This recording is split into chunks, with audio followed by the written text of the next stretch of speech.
নারীদেহে silent killer বা নীরব ঘাতক জরায়ু মুখের ক্যান্সার। কারণ এ রোগে আক্রান্ত রোগী নিজেও বুঝতে পারেন না এর লক্ষণ। বেশিরভাগ সময় নারীরা ভেবে থাকেন গ্যাস্ট্রিক সহ অন্য কোনো রোগে আক্রান্ত, তাই দেরি হয় শনাক্তকরণেও। বিশ্ব স্বাস্থ্য সংস্থার তথ্য অনুযায়ী বিশ্বব্যাপী প্রতি বছর 5,70,000-এর বেশি নারী জরায়ু ক্যান্সারে আক্রান্ত হন এবং 3,10,000-এর বেশি নারী এই রোগে মারা যান। দর্শক, আজকের বদ্যিবাড়িতে আমরা কথা বলবো এই নীরব ঘাতক জরায়ুর ক্যান্সার নিয়ে। কথা বলার জন্য স্টুডিওতে উপস্থিত আছেন রেডিয়েশন অনকোলজি বিশেষজ্ঞ ডাক্তার জান্নাতুল ফেরদৌস। ম্যাম, আপনাকে স্বাগত বদ্যিবাড়িতে। ধন্যবাদ আমাকে এত সুন্দর একটি প্রোগ্রামে আমন্ত্রণ জানানোর জন্য। কেমন আছেন আপনি? আলহামদুলিল্লাহ, ভালো আছি। আমরা ভূমিকাতেই বলছিলাম যে জরায়ু ক্যান্সার নিয়ে কথা বলবো এবং জরায়ু ক্যান্সারের যেটি বলছি যে মানুষ শনাক্ত করতে পারছে না এবং সে নিজেই লক্ষণ বুঝতে পারছেন না। একদম শুরু যদি এটা দিয়েই করতে চাই যে একজন নারী কিভাবে বুঝতে পারবেন তার জরায়ুতে সমস্যা হচ্ছে। আচ্ছা, জরায়ু মুখের ক্যান্সার এই পুরো টার্মের মধ্যেও আসলে কিছুটা আপনার কনফিউশন আছে। জরায়ু আর জ্বরের মুখ। জরায়ু কোন জায়গাটা? যে জায়গাটাতে আপনি সবাই মায়ের গর্ভে যখন ছিলাম, যেটা আমরা বলি যে মায়ের গর্ভ, সেটা হচ্ছে জরায়ু। জরায়ু হচ্ছে এতটুকু একটা থলি। যখন আমরা বড় হই, এই জরায়ুটা বড় হয়। তো এই থলির নিচে একটা মুখ থাকে। সেই মুখটা কেন? কারণ এই জ্বরের ভিতরে ফ্লুইড থাকে, যাতে বাচ্চা নিউট্রিশন পায়। তো এই মুখটা তখন হচ্ছে প্লট থাকে বা বন্ধ থাকে, ক্লোজ থাকে। এই মুখটা যখন হচ্ছে আমরা বড় যখন আমরা টার্ম প্রেগনেন্সি হয়ে যায়, আমরা যখন বের হয়ে আসি জরায়ুর মুখটা দিয়ে, তখন মুখটা ওপেন হয়ে যায়। এইটা হচ্ছে জরায়ুর মুখ। এখন জরায়ুর ক্যান্সার আর জরায়ুর মুখের ক্যান্সার কিন্তু দুটো আলাদা। জরায়ুর ক্যান্সার হচ্ছে ইউটেরাসের ক্যান্সার, আর জরায়ুর মুখ হচ্ছে সার্ভিক্সের ক্যান্সার। অর্থাৎ হচ্ছে জরায়ু ইউটেরাসের একটা পার্ট হচ্ছে সার্ভিক্স। এখন এই জরায়ু মুখের ক্যান্সার যদি আমরা বলি, লক্ষণের কথা আমি বলি, প্রাইমারি ফেজে দেয়ার ইজ নো সাইন, কোনো ধরনের লক্ষণই থাকে না। এই জন্যই হয়তো নীরব ঘাতক বলা হয়। এক্স্যাক্টলি। এবং যখন আস্তে আস্তে ওই জায়গাটার মধ্যে একটু হয়তো প্রথমে একটু সামান্য ঘা ছিল, ওটা আসলে পেশেন্টরা কোনোভাবেই, কোনো নারী আপনি কেউই ওভাবে করে বুঝতে পারবো না। এটা ধীরে ধীরে ধীরে ধীরে ধীরে ধীরে এটা মনে করেন একটা অ্যাপ্রিসিয়েবল সাইজে আসলো। সেই সাইজে আসলে তখন ওখান থেকে হচ্ছে মাঝে মাঝে, যারা আমরা বলি যে ম্যারিড উইমেনদের ক্ষেত্রে পেশেন্টরা মাঝে মাঝে বলে যে আমার হচ্ছে পোস্ট কয়টাল ব্লিডিং হচ্ছে, ইন্টারকোর্সের পরে ব্লিডিং হতে পারে। যে না, আমার তো মাসিক হচ্ছে না, কিন্তু হঠাৎ করে মেলামেশার পরে যেটা আমরা বলি যে পেশেন্টরা বলে যে আমার তখন ব্লিডিং হচ্ছে, কারণ ওই জায়গাটার মধ্যে একটু খোঁচা লাগছে, একটু ব্লিডিং হচ্ছে। দেন ওই জিনিসটা আরও বড় হচ্ছে, দেন জায়গাটা আনহেলদি হয়ে যায়, কারণ ওখান থেকে একটু একটু করে ব্লিডিং হচ্ছে, আনহেলদি হয়ে যাচ্ছে। ব্লাড কিন্তু খুব ভালো সাইট অফ ইনফেকশন।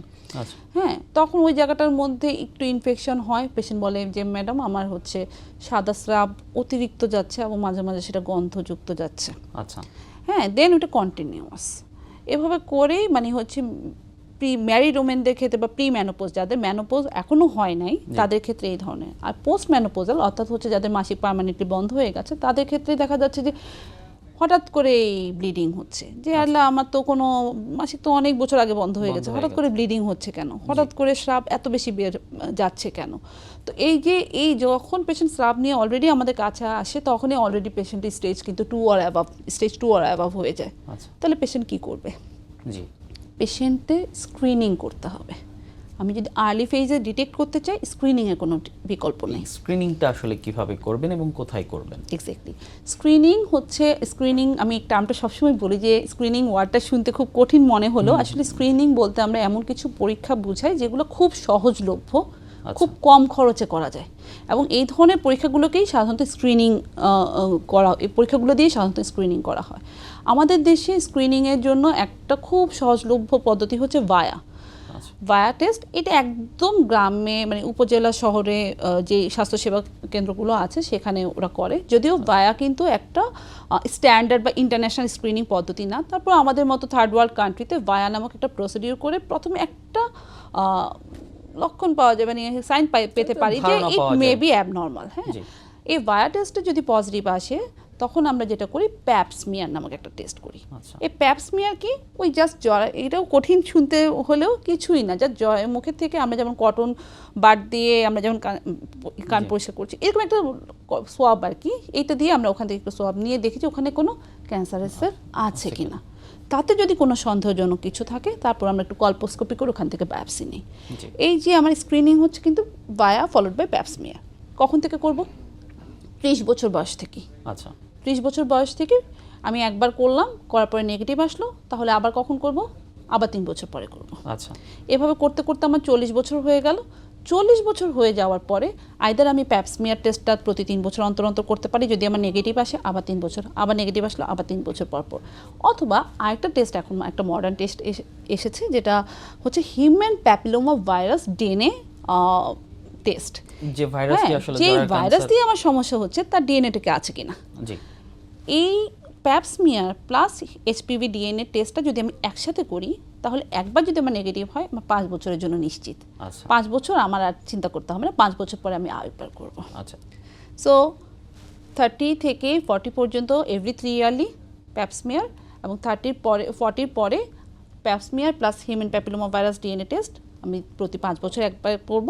আর যদি ওই টেস্টটা আমার কাছে অ্যাভেলেবেল না থাকে, তাহলে আমি এইচপিভি টেস্টটা বা হচ্ছে প্যাপসমিয়ার টেস্টটাই হচ্ছে আমরা কোথায় প্রতি করতে 3 বছর পারবেন, করব। অর্থাৎ কোথায় যাবেন? এক্স্যাক্টলি, যে কোনো উপজেলা স্বাস্থ্যসেবা কেন্দ্রেই হচ্ছে এই প্যাপসমিয়ার টেস্ট একদম অ্যাভেলেবেল। আচ্ছা হ্যাঁ, আর যদি মনে করে যে না প্রবলেম হচ্ছে এতটুকু পর্যন্ত যেতে পারবো না, নিকটস্থ গাইনোকোলজিস্টের কাছেই আগে যাক, ওখান থেকে উনি অ্যাটলিস্ট বায়া টেস্টটা করুক।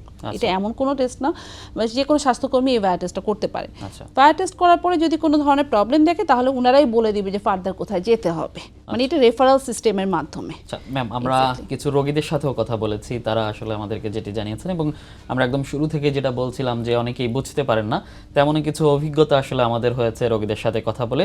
তো কিছু রোগীদের কথা শুনবো একটু।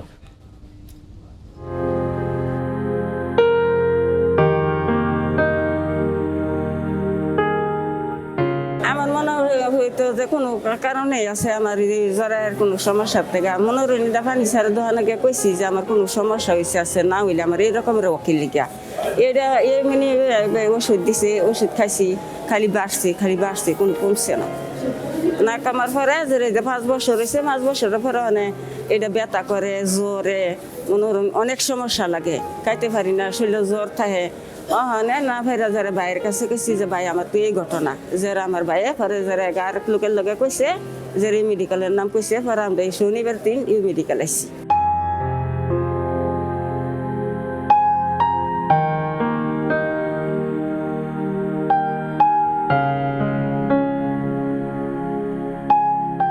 শুনছি যে আসলে ক্যান্সারের মানুষ বাঁচে না বা সমস্যা হয়, এখন আসলে তো ম্যাডাম যে বললো যে না ইনশাল্লাহ বইয়ের কিছু নাই, ইনশাল্লাহ সম্পূর্ণ চিকিৎসা নিতে পারলে ইনশাল্লাহ ভালো হয়ে যাবে। যদি এই বিষয়টা আমাদেরকে আগে জানাইতো, আমরা এখানে আসলে ইনশাল্লাহ আমাদের সহজ হইতো, জিনিসটা অত দীর্ঘদিন থাকতো না সমস্যাটা।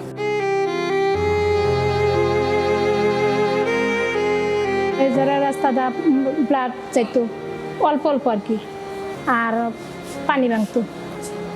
এরপরে ডাক্তারের কাছে মাইয়া নিয়ে গেল, মাইয়া পরীক্ষা নিরীক্ষা করাইলো ডাক্তার দিয়া, পরে ধরা পড়ছে জরায়ু ক্যান্সার হয়েছে। পরে ক্যান্সারের চিকিৎসার লেগে ওই ডাক্তারে আবার হেনে পাঠাইছে।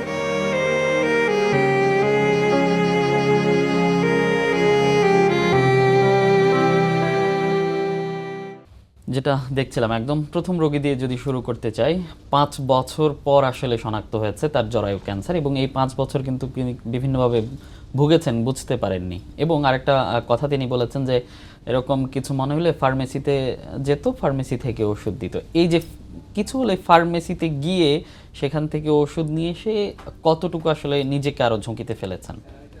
ডেফিনেটলি উনি যদি প্রথম ফেজেই যখন ওনার অস্বস্তি হচ্ছিল, উনি যদি একজন অ্যাটলিস্ট হচ্ছে উপজেলা স্বাস্থ্যকেন্দ্রতেও যেত, তখনই কিন্তু ডিজিজটা ডিটেক্ট হয়ে যেত। জি হ্যাঁ, তো ডিটেক্ট হয়ে গেলে ওনার কিউর হওয়ার চান্সেস আরও বেড়ে যেত, কারণ উনি যদি প্রপার ওয়েতে চিকিৎসা নিত। এখন এই 5 বছরে তো এত ডিজিজ বেড়েছে। এক্ষেত্রে আসলে এই যে ফার্মেসিতে যাওয়া, এবং আমাদের দেশে আসলে ফার্মেসিতে যেভাবে ওষুধ পাওয়া যায়, এটা ওয়ার্ল্ডের কোনো কান্ট্রিতে পাওয়া যায় না। হ্যাঁ, তো এই যে উনি মেডিসিন নিল, মেডিসিন নিয়ে তখন ফার্মেসির লোকটা কি বললো, আপনি এটা 14 দিন ব্যবহার করবেন, ঠিক হয়ে যাবে। 14 দিন ব্যবহার করার পরে 1 মাস ওয়েট করবেন। কিন্তু যে বলছে সে নিজেও জানে না কিসের ওষুধ দিচ্ছে। হ্যাঁ, সে হয়তো অন্য কোনো প্রেসক্রিপশন দেখেছে, হ্যাঁ, ওখান থেকে সে একটা আইডিয়া করলো, যাচ্ছে এটা হলে এটা দেওয়া যায়, এটা আমি দিয়ে দিলাম। এবং সে খুব কনফিডেন্টলি, এখন হচ্ছে আমাদের দেশে এখন সার্জন আর নাপিতের মধ্যে যে আমরা একটা গল্প পড়েছি ওইরকমই আর কি। তো হি ডোন্ট নো হোয়াট, মানে কোন কারণে সে কি দিচ্ছে। ব্যথা হচ্ছে, ব্যথার ওষুধ নিয়ে যান। রক্ত যাচ্ছে, রক্ত পড়ার ওষুধ কমে যাবে, এই ওষুধটা নিয়ে যান, এটা রক্ত খান, 3 পড়া দিন কমে কমে যাবে। পেশেন্টও দেখছে আরে 3 দিনে তো আমার কমে গেল ব্লিডিং, ওটা তো সাময়িক, মানে জাস্ট একটু ব্লিডিংটাকে ধরে রেখেছে। হ্যাঁ, তারপরে হচ্ছে ব্যথার ওষুধ খেলো, ব্যথার ওষুধ খেতে খেতে অনেক সময় দেখা যায় যে কিডনিও ফেল করে নিয়ে আসছে। তো এগুলো আসলে মানে এটা মানে আমাদের পুরা অনেক বড় করে আবার নতুন করে ভাবতে হবে যে ফার্মেসির ব্যাপারটা কিভাবে আসলে একটু সুন্দর এবং করে এবং সংকোচের গোছানো কথা বলছিলেন, উনি কিন্তু কাউকে বলতেও পারেন নাই, এমনকি মানে পরিবারের কোনো সদস্যকেও বলেন নাই। এই যে এই সংকোচের জায়গা থেকে আসলে বের হওয়া কতটা উচিত এবং কিভাবে আসলে বের হবে? এটা না, নিজের জীবনের জন্য নিজের জীবনের মূল্য এইসব সংকোচের থেকে অনেক বেশি। সংকোচ, রোগ নিয়ে কোনো সংকোচ আসলে থাকা উচিত না। আমাদের মা বোনেরা অনেক সময়ই সংকোচের কারণে, আমি যেহেতু ফিমেল ফিজিশিয়ান, আমি প্রায়ই দেখি আমার পেশেন্টরা ব্রেস্টের পেশেন্ট, সার্ভাইকাল ক্যান্সারের পেশেন্ট, ওনারা জাস্ট সংকোচের কারণে 1-1.5-2 বছর পরে সিমটম অ্যাপিয়ার করার পরে ওনারা আমাদের কাছে এবং আসেন। একজন সুতরাং রোগী আসলে এটাও বলছিলেন যে শুরুতে যদি ওনারা বুঝতে পারতেন বা জানতে পারতেন তাহলে হয়তো বা, এবং চিকিৎসকও বলছিলেন যে তাহলে সুস্থ হয়ে যাবে। তো এই যে সুস্থ হওয়ার সংখ্যাটা কেমন এবং এই সুস্থতার হার কেমন জরায়ুর ক্যান্সারে যারা আক্রান্ত হন? এক্ষেত্রে আমি একটা ভালো কথা বলবো, জরায়ুমুখের ক্যান্সার কিন্তু একদম আমরা স্টেজ 4A পর্যন্ত কিউর করার ইন্টেন্টে চিকিৎসা করি। আচ্ছা, স্টেজ 4A মানে কি, মানে হচ্ছে ক্যান্সারটা যেখানে আছে ওটার আশেপাশে স্ট্রাকচারে হয়তো কিছুটা ইনভলভ করে গেছে, জি। কিন্তু লিভার, ফুসফুস মানে দূরবর্তী কোনো অর্গানে যায় না, অর্থাৎ ব্লাডের মধ্যে অত বেশি যায় না। এই পর্যন্ত স্টেজ 4A পর্যন্ত আমরা কিউর করার ইন্টেন্টে চিকিৎসা করি। এবং পেশেন্ট যারা হচ্ছে প্রপারলি চিকিৎসাটা নিতে পারে, যেভাবে আমরা অ্যাডভাইস করি সেভাবে যদি ওনারা টাইমলি অ্যান্ড প্রপারলি সম্পূর্ণ চিকিৎসা নিতে পারে, ম্যাক্সিমাম রোগী ভালো হয়ে যায়। তবে এখানে কথা আছে, স্টেজ 2 এর পেশেন্টে কিউর হওয়ার যে চান্স, স্টেজ 3 এর পেশেন্টে কিউর হওয়ার চান্স তার থেকে কিছুটা কম হবে, এবং স্টেজ 4 এর ক্ষেত্রে সেক্ষেত্রে আরেকটু less. However there are chances to get cured. এটা আমি বলবো এই অনুষ্ঠানের ইয়াতে, যে আপনার জরায়ুমুখের ক্যান্সার কিউর হয়ে যায়, এটা নিয়ে আসলে লজ্জা পাওয়ার কিছু নাই। আর্লি স্টেজে যদি পেশেন্ট ডিটেক্ট হয়, লাইক একদম প্রাইমারি মাত্র এই ক্যান্সারটা হলো, আমি স্ক্রিনিং করে ডিটেক্ট করে ফেললাম, তাহলে বড় কোনো অপারেশনও যেতে হয় না, ছোট্ট একটা অপারেশন করেই কিন্তু সেটা একদম পার্মানেন্টলি কিউর করা যায়। দেন আসি আমরা হচ্ছে স্টেজ 2A পর্যন্ত। হ্যাঁ, স্টেজ 2A পর্যন্ত আমরা হচ্ছে বলি যে সার্জারি করে আমরা কিউর হচ্ছে পেশেন্টটাকে হচ্ছে ট্রিটমেন্ট করি, এবং 2 এর পরে 2B অ্যান্ড অ্যাবাভ যদি হয় আপ টু স্টেজ 4A পর্যন্ত আমরা চিকিৎসা করি রেডিওথেরাপি এবং কিমোথেরাপির কম্বিনেশনের মাধ্যমে। এই তো সাধারণত জরায়ুমুখের ক্যান্সার 2 ধরনের হয়, স্কোয়ামাস সেল কার্সিনোমা, অ্যাডিনোকার্সিনোমা, এগুলো বিভিন্ন ধরনের টার্ম, লাইক ওইগুলো হচ্ছে ক্যান্সারের চেহারা আমরা বলি। তো সেই ক্ষেত্রে স্কোয়ামাস সেল কার্সিনোমা যদি হয়, সেই যেটা হিউম্যান প্যাপিলোমা ভাইরাস দিয়ে হয়, ম্যাক্সিমাম ক্ষেত্রে সুস্থ হওয়ার পরও কিছু সিমটম দেখা দিচ্ছে বা কোনো সমস্যা হচ্ছে, একজন আমাদেরকে সেটি বলছিলেন, এটা আসলে কেন হয় এবং কি ধরনের সমস্যা হয়? যেটা আমরা বললাম যে রেডিওথেরাপির মাধ্যমে আমরা জরায়ুমুখের ক্যান্সারের চিকিৎসা করি যদি স্টেজ 2B অর অ্যাবাভ হয়, মানে তার উপরে যদি হয়। তো সেই ক্ষেত্রে যখন একটা আমরা যেটা বলি অ্যানাটমিটার কথা যদি বলি, জরায়ুমুখ, তার সামনে প্রস্রাবের থলি, তার পেছনে পায়খানার রাস্তা, এবং 3টা জিনিস এতটুকু, এই ঠিক এতটুকু একটা জায়গার মধ্যে কিন্তু আছে। হ্যাঁ, এই জরায়ুর মুখ, সামনে প্রস্রাবের রাস্তা, পেছনে পায়খানার রাস্তা। এখন টিউমার যদি এত বড় হয়, আমাকে কিন্তু এতটুকু জায়গায় রেডিয়েশন দিতে হচ্ছে। আমার ইউনারি ব্লাডার ও কি স্কিপ করতে পারবে রেডিয়েশন? পারবে না। আমার যে রেকটাম বা পায়খানার রাস্তা, সে কি স্কিপ করতে পারবে রেডিয়েশন? না। যত মডার্ন টেকনিকে আমি দেই না কেন, যেহেতু এত বড় টিউমার, আমার পুরো জায়গাটার মধ্যে রেডিয়েশন পড়ছে। যেখানে অসুবিধা সেখানে তো পড়ছে, যেখানে আমার অসুবিধা নাই তারপরেও কিন্তু ফর দ্য সেক অফ কিউর, মানে পেশেন্টকে কিউর করার উদ্দেশ্যে বা পেশেন্টের ভালোর জন্য আমরা যখন রেডিয়েশন দিচ্ছি, একটু মূত্রথলিতে একটু রেডিয়েশন পড়লো, পায়খানার রাস্তাতে একটু রেডিয়েশন পড়ার পরে দেখা যায় যে ওই জায়গার মধ্যে যে ব্লাড ভেসেল, ওখানে তো আর ক্যান্সার নাই, ওই জায়গার মধ্যে যে রক্তনালীগুলো থাকে, ওই রক্তনালীগুলো রেডিয়েশনের কারণে একটু ফ্র্যাজাইল, মানে হচ্ছে চিকন হয়ে যায়, দুর্বল হয়ে যায়। তো যখন দেখা যায় যে পেশেন্টদের 1 থেকে 2 বছর পরে এই ধরনের কমপ্লিকেশনসগুলো পেশেন্টরা নিয়ে আসে, যেমন হচ্ছে পায়খানার রাস্তা দিয়ে রক্ত যেতে পারে, এবং খুব রেয়ার কেসে প্রস্রাবের রাস্তা দিয়েও রক্ত যেতে পারে, তারপর হচ্ছে মাসিকের রাস্তা যেটা থাকে সেটা মানে ন্যারো হয়ে যায়, পায়খানার রাস্তা ন্যারো হয়ে যায় রেডিয়েশনের কিছুটা কমপ্লিকেশনের কারণে।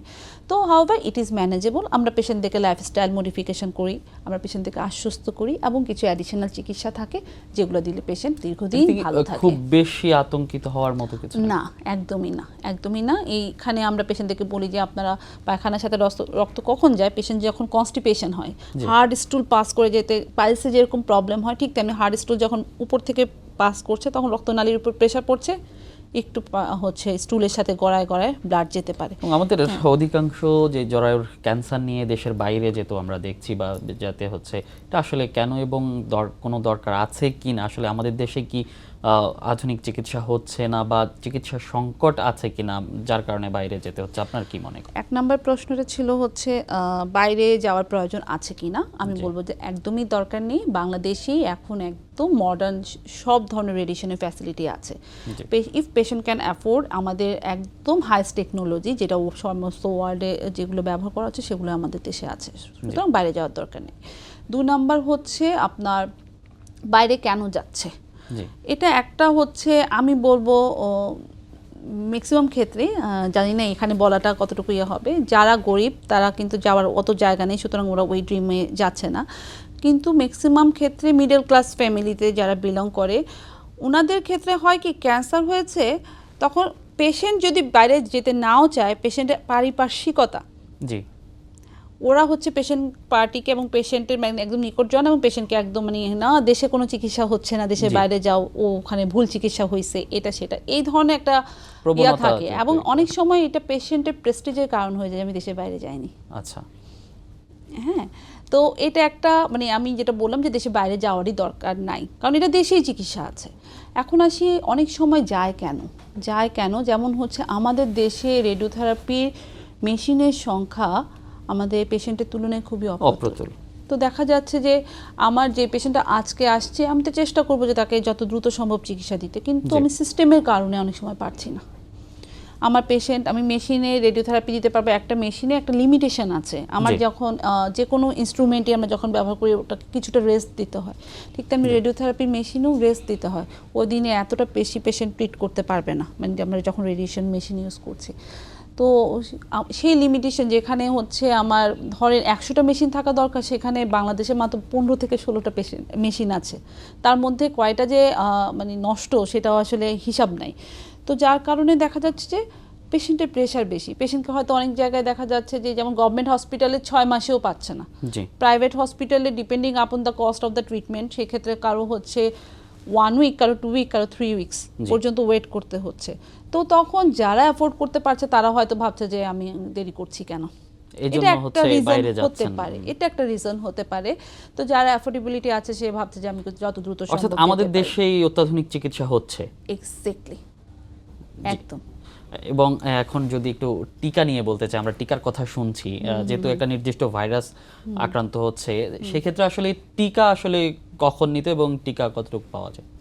আচ্ছা, আমরা সাধারণত জ্বরের মুখের জন্য যে ভ্যাকসিনটা আমরা ব্যবহার করি সেটা হচ্ছে হিউম্যান প্যাপিলোমা ভাইরাসের বিরুদ্ধে একটা ভ্যাকসিন। এই হিউম্যান প্যাপিলোমা ভাইরাসের প্রায় 14টা স্ট্রেইন আছে, এক একটা স্ট্রেইন দিয়ে এক এক ধরনের ক্যান্সার হয়, জেনিটাল ওয়ার্ট হয়। জরায়ু মুখের ক্যান্সারের জন্য আমরা যে HPV ভ্যাকসিনটা দেই, সেই ভ্যাকসিনটা বর্তমানে কিন্তু গভর্নমেন্ট থেকেই বাচ্চাদেরকে দিচ্ছে, 9 থেকে 11 বছরের ছেলে মেয়েদেরকে গভর্নমেন্ট প্রোভাইড করছে। That's a very appreciable approach actually from government's end. এখন আমরা মনে করেন যে হয়তো আমি এখন যেই বয়স আমরা তো পেলাম না, বা কেউ হয়তো ওই গভর্নমেন্টেরটা পাচ্ছে না, সে হচ্ছে দিতে চায়। তো আমরা বলি যে হচ্ছে 9 থেকে 45 বছর বয়সের মধ্যে যে কোনো সময় এই ভ্যাকসিনটা দেওয়া যেতে পারে। হাওয়ার যত আর্লি এজে দিব তত বেশি ভালো। 2 নাম্বার হচ্ছে ভ্যাকসিনটা কিভাবে দিবে, হয় ধরেন আজকে আমি দিলাম, আজকের পরে 1 মাস পরে আরেকটা দিব, তার 6 মাস পরে আরেকটা দিব। আচ্ছা, এটা হচ্ছে 15 বছর বয়সের উপরে। কোথায় গেলে পাবেন? এখন আমার সেন্টারে আসলেই আমি ভ্যাকসিন, আমি আগে দেখবো যে পেশেন্টের মধ্যে আসলেই জীবাণুটা আছে কিনা, আমি আগে একটু প্যাপস্মিয়ার করে দেখবো যে ওটা নেগেটিভ কিনা, তারপরে দেন হচ্ছে আমি ভ্যাকসিনটা দিয়ে দিব।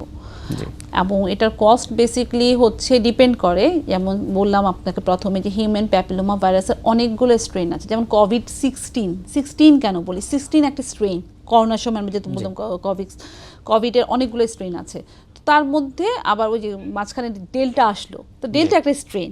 হ্যাঁ, ঠিক তেমনি হিউম্যান প্যাপিলোমা ভাইরাসে অনেকগুলো স্ট্রেন আছে, তার মধ্যে সবচেয়ে কালপ্রিট যেটা হচ্ছে সার্ভাইকাল ক্যান্সারের জন্য দায়ী, সেটার মধ্যে হচ্ছে 16 আর 18।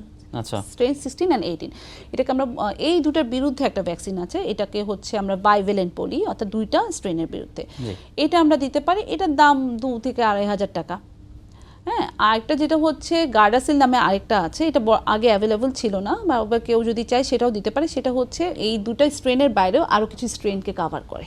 আচ্ছা ওটার দাম 7,000 টাকার মতো করে পড়ে। কেউ যদি চায় যে না আমি হচ্ছে আরেকটু ভালোটা নিতে চাই বা ভালো মানে কি আরেকটু বেশি কাভারেজ যুক্ত একটা ভ্যাকসিন নিতে চাই, সেক্ষেত্রে গার্ডাসিল আমরা যারা আসলে ঢাকার বাইরে থাকে বা তারা আসলে কোথায় পাবেন এবং মানে কোথায় গেলে এই ভ্যাকসিনটা আসলে নিতে পারবেন, এটা সেক্ষেত্রে সবচেয়ে আমাদের আমরা যেটা বলি যে হচ্ছে ডেফিনেটলি একজন গাইনোকোলজিস্টের চেম্বারে গেলেই বা হচ্ছে ক্লিনিকে গেলেই ওনারা এই সেবাটা প্রত্যেক বিষয়ে পাবেন, এই নিজ থেকে সেবাটা আসলে পাবেন। উদ্যোগী হতে হবে। এক্স্যাক্টলি, নিজে থেকেই চাইতে হবে। এবং আমার কাছে খুবই মজা লাগে যখন আমার পেশেন্টরা আসে, আমার পেশেন্ট হয়তো যিনি তার ছেলের বউকে নিয়ে আসছেন, তখন কিন্তু পেশেন্টের অ্যাটেন্ডেন্ট বলে ম্যাডাম আমি কি টিকা দিতে পারবো? তখন আমি খুবই তাদেরকে অ্যাপ্রিসিয়েট করি যে ইয়েস ইউ ক্যান, এবং আপনার যদি বোন থাকে, আপনার নিজের যত ফিমেল হচ্ছে রিলেটিভস আত্মীয় আছে স্বজন আছে। ওনাদেরকে বলবেন যাতে করে ভ্যাকসিনটা নিয়ে নেয়, যেটা ওনার মাদার ইন ল অথবা ওনার মাদার সাফার করছে, সেই সাফারিংসটা একদমই প্রিভেন্ট করা সম্ভব। জি, একদম শেষ পর্যায়ে চলে এসেছি আমরা। এখন আমাদের যারা দর্শক আছেন তারা দেখছেন, তাদের উদ্দেশ্যে যদি বলেন, এই তো আমরা এতক্ষণ জরায়ু ক্যান্সার নিয়ে কথা বলছি, জরায়ু ক্যান্সার না হওয়ার জন্য আসলে কি করণীয় আছে সেটি যদি বলেন। জরায়ুমুখের ক্যান্সার একটি প্রিভেন্টেবল ক্যান্সার, অর্থাৎ প্রতিরোধযোগ্য ক্যান্সার। তাহলে কিভাবে প্রতিরোধ করব? একটু সচেতন হতে হবে। আমাদের বয়স যখন 30 বছর তখন থেকে স্ক্রিনিংয়ে নিজেদেরকে অন্তর্ভুক্ত করব। লোকাল হচ্ছে স্বাস্থ্যসেবা কেন্দ্রে গিয়ে প্যাপসমিয়ার বা বায়োটেস্টটা করব। স্ক্রিনিং চালিয়ে যাব, একবার নেগেটিভ হলে 3 বছর পরে আরেকবার চেক করব। 1 2 নাম্বার হচ্ছে আমাদের মেয়েদের যাদের বয়স হচ্ছে অল্প বয়স্ক, তাদের ক্ষেত্রে আমরা কি করব? তাদেরকে ভ্যাকসিন দিব এবং আমরা নিজেরাও ভ্যাকসিন নেব। জি, গেল। আরেকটা জিনিস জরায়ুমুখে ক্যান্সারের জন্য প্রথম এবং প্রধান কারণ হচ্ছে বাচ্চা মানে আর্লি এইজে আর্লি ম্যারেজ।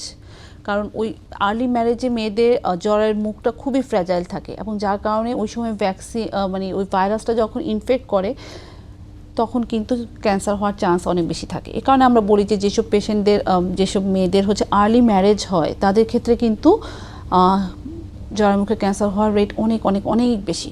তো সেক্ষেত্রে আমাদের মেয়েদেরকে আমরা আর্লি ম্যারেজ নিরুৎসাহিত করব। হ্যাঁ, এই তো and safe sex, screening and vaccination, এই সব কিছুর মাধ্যমে আমরা আমাদের দেশ থেকে পুরোপুরি এই জরায়ুমুখে ক্যান্সার নির্মূল করে ফেলতে পারবো। সবাই আশা করি সচেতন হব, আমরা কোনোভাবে কোনো ধরনের দ্বিধা রাখবো না। কোনো সিমটম হলে রোগ নিয়ে কোনো আসলে লজ্জা করার কিছু নেই, রোগ তো রোগই, তাই না? সুতরাং যে কোনো সিমটম যদি হয়, আমি আজকে যে কথাগুলো বললাম, যে লক্ষণগুলোর কথা বললাম, এই ধরনের লক্ষণ যদি নিজের মধ্যে দেখেন, অবশ্যই কোনো দেরি না করে যথাসম্ভব নিকটস্থ স্বাস্থ্যসেবা কেন্দ্রে যোগাযোগ করেন। আশা করি ইনশাল্লাহ আপনার যদি কোনো প্রবলেম থাকে সেটা সমাধান হয়ে যাবে। আর আল্লাহ মাফ করুক, যদি কোনো ধরনের ক্যান্সারের জীবাণু থাকে সেটা আর্লি ফেজে ট্রিট করলে পুরোপুরি কিউর করা সম্ভব। জি, অসংখ্য ধন্যবাদ ম্যাম আপনাকে বদ্যিবাড়িতে আসার জন্য। ধন্যবাদ আপনাকেও। দর্শক, কথা হয়েছে জরায়ু এবং জরায়ুমুখের ক্যান্সার নিয়ে। সংকোচ নয়, বলতে হবে, চিকিৎসকের কাছে যেতে হবে, তবেই সম্ভব জরায়ুর ক্যান্সার নির্মূল। আজ এ পর্যন্তই। পরবর্তীতে দেখা হবে অন্য কোনো বিষয় নিয়ে, অন্য কোনো অতিথি নিয়ে। ততক্ষণ ভালো থাকুন, সুস্থ থাকুন আর সঙ্গে থাকুন সময়ের।